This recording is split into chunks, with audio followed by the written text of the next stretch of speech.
Apple had their worldwide developers conference on Monday, and that's when they Yes. announced all the newest versions of their operating systems. Uh, I have a lot of thoughts here, so Okay. I'm gonna go first, and then I'll let you Yeah, take it. please. Yeah. So the presentation was basically three core highlights, which was a big software refactor and speed improvement, uh, a lot of developments for child safety, specifically when it involves iOS, and obviously they more properly announced and released Apple Intelligence as a product. So for the software refactor piece, I thought this was a big win. Apple has done this in the past. Like in 2009, they released macOS 10.6, I believe, which was Snow Leopard. And that came right after their Leopard release. And Leopard, they released a lot of great brand new functionality, and then they wanted to clean it up. And Snow Leopard really had no new functionality. It was just improving the quality of the operating system. And obviously, Mac OS uh, is a fantastic operating system. It's known to be very smooth and fast.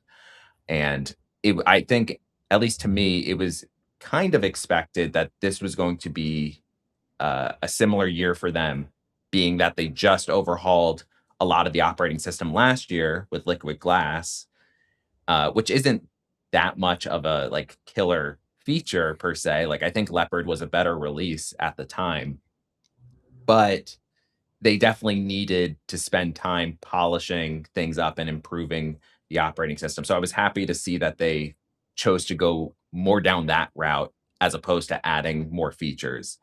So I thought that was the biggest win Okay. on on yeah, No, I was just going to ask you about what your thought, but it sounds on AI war, and it sounds like you're about to get to it. get Yeah. in there.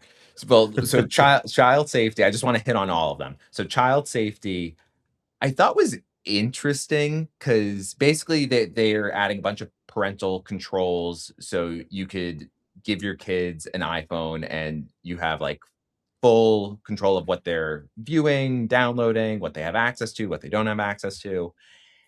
And you know, as a parent, I don't think this really aligns with my personal parenting style. Like Mm, you might for change your me, mind when when your kid has an iPhone. well, But for keep me, going. I don't think I would get like if I was going to do provide a ton of restrictions on my kid, I think they're just not ready for an iPhone. I would just get them a flip phone, you know? So but I understand why Apple's doing this. They're trying to get like if you have an iPhone as if you are a child with an iPhone, you are most likely going to grow up buying iPhones, right? You're not going to switch ecosystems, Yeah, so you want to but get in early. also as a parent, you want to have that control, and you're gonna have like that pressure by the time your kid is 10 years old. All their friends will have phones, and therefore not giving them a phone makes them the outcast as opposed, so Good. there's like definitely some They should be. balancing. Yeah. So from, the question is how long past 10 can like Right. as a parent, how long can you last? And you might be able to last 1 year, 2 year, 3 years. Some parents last 6 years, but by 16, there's no way that that's not going to happen. Yeah, no, they'll have a So smartphone by the time they're in high school for sure.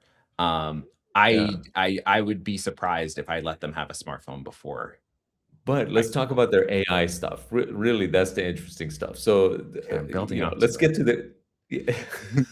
Let's get to Okay. the fun So stuff. Let's AI make the show all about the interesting stuff. I'm sorry. Go ahead. what? No, let's argue about parenting styles. Um, Yeah. okay, so they finally released an AI that seems to work thanks to Google because this AI is powered by Gemini, with Apple Magic, I guess, layered on top. They're calling it Apple Foundation models. I still don't fully understand what that means, even though they did explain it. Um, but it's their take, I guess, on Gemini.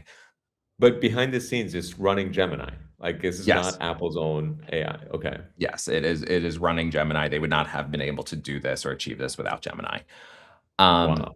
and it basically puts them roughly on par with the Gemini that I have on my Android phone, right? Okay. So what I would have liked to have seen is Apple is fantastic at that last mile execution, and they could have differentiated a bit better in one of two ways, in my opinion. The first, and I think more straightforward way, is just providing more access to their own devices. So there's a little bit of that where Apple Intelligence, or I guess Siri, does have access to your text messages and your calendar on your phone, and you can ask about specific things like that, but it can't take many actions for you. So, like, if I'm comparing this to Claude Cowork on your Mac computer, Claude Cowork can actually do more than this new Siri can on your MacBook, which Right. is kind of crazy. So I would have liked them to have this Gemini model have more keys to the kingdom that only Apple, you know, has access to. Right. Right. The other way to attack this is all of these AI models, when you're interacting with them, are basically just moving colors and gradients that you're talking to. And I think it would be interesting to make it a bit more human, kind of similar to how a lot of these AI robots have faces on them to make them more approachable. And Apple has this little character. That has gone viral recently. I don't Oh know boy. if you've seen this guy. This I is haven't. I think No. his name's Little Finder Guy. That's his official name. Okay. Um and This is the new I Clippy. yeah, no, like I think it would have been very interesting if they rebranded Siri, because the Siri as a brand is not strong, and just call it Finder or call it something else, doesn't have to be Finder, and have several different characters that you could be interacting with on your phone as opposed to just talking Mhm. to random colors. Um, I'm not saying that's a killer feature, but it's a way to just differentiate from everyone else. So even if it has the same capabilities as just Gemini, at least it's a different experience and it makes you feel something. Wait, is that what they're doing here with this No, character, no. or? So this Finder character is just for marketing purposes. They've been using on TikTok. Oh, I see. Yeah. Okay, So interesting. yeah, it's not a part of the operating system at all. But I thought it was interesting because you have a lot of people that connected with this little figure. Um, Right. But so it was I think the way that if this was a thing, a discussion inside of Apple, this is how it got killed. Like somebody said, "Oh, is this our Clippy?" And then like that ended the discussion because everyone loves Microsoft Clippy. Microsoft did Clippy back in the 90s, and you just couldn't get rid of it. And it was just like this annoying little assistant that was never helpful. So, it became the joke of Microsoft for a long time. But I think Apple could have partnered with like Pixar, which they have shared DNA with Steve Jobs founding Pixar.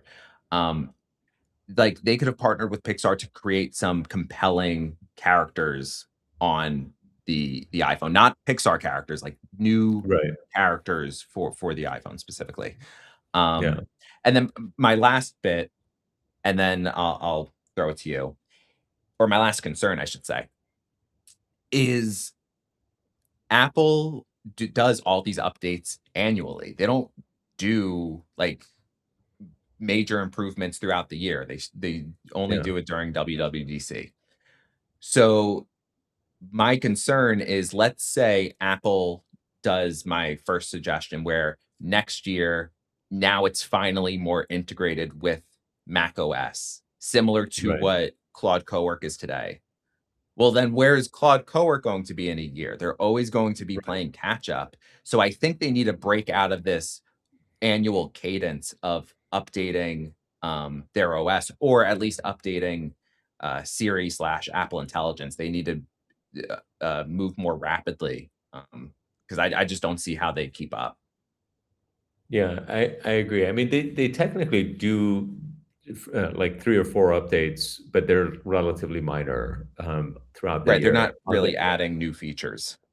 Yeah, on the AI side, they made a huge set of promises 2 years ago, none of which they delivered on, and then it sounds like this is the first delivery on some of those promises, but updated for today using Gemini.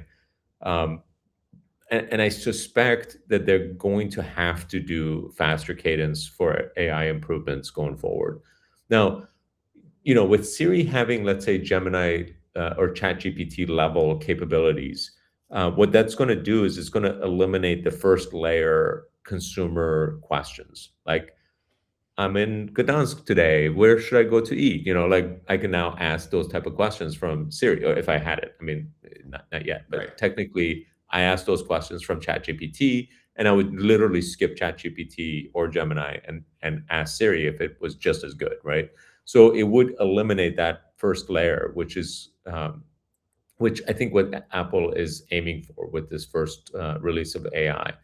But that also shows you how important having control to the device is, because that button is just so convenient that, like, being able to just push that button and immediately have the default of whatever Apple decides be your AI agent essentially is huge. And this is why Apple has had more time to figure this out than anyone else, because Absolutely. they have that device in your hand.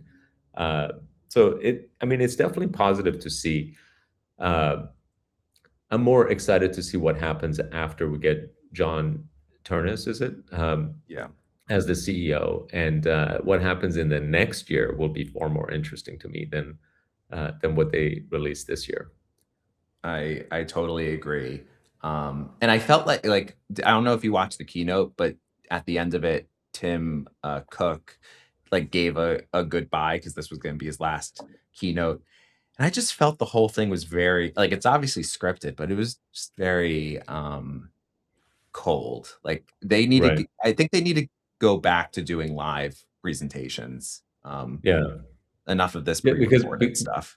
because of COVID, they went to basically movie production quality, Right. like where everything is so scripted and done so far in advance that, like, there's a huge loss of authenticity, which is what, like, Steve Absolutely. Jobs was all about. But Yeah.